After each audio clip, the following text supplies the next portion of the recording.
I want to start with something called the addition or elimination method. Here's a system of equations. Remember, our goal is to find out what number x and what number y could be to make both of these equations true. What I'm going to do is I'm going to add both equations together. Before I do, notice if I add the equations together, the negative 2y and the positive 2y cancel each other out. The x and the 7x add up to 8x, and I add the numbers on the right. And what I've done is I've eliminated a variable, which is why this is sometimes called the elimination method.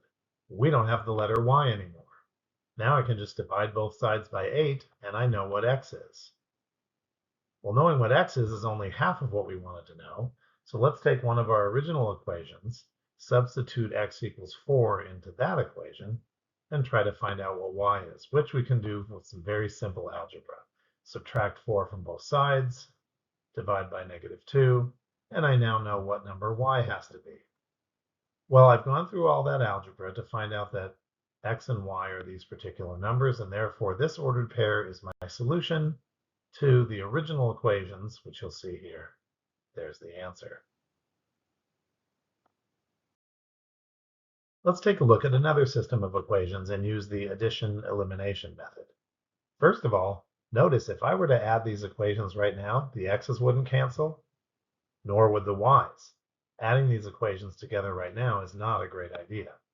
So what I'm going to do is I'm going to multiply the top equation by 2. Now, I know what you're thinking. Why on earth would you multiply by 2? Well, it isn't always going to be 2.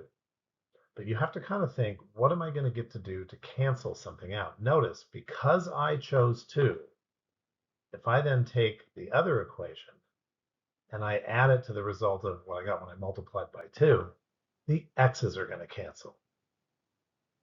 So your goal on these problems is to think of a multiplier that you could multiply one equation by so that it would cause a cancellation when you added it to the other equation. And now that the x's cancel, I can divide both sides by 7, and I know what y is.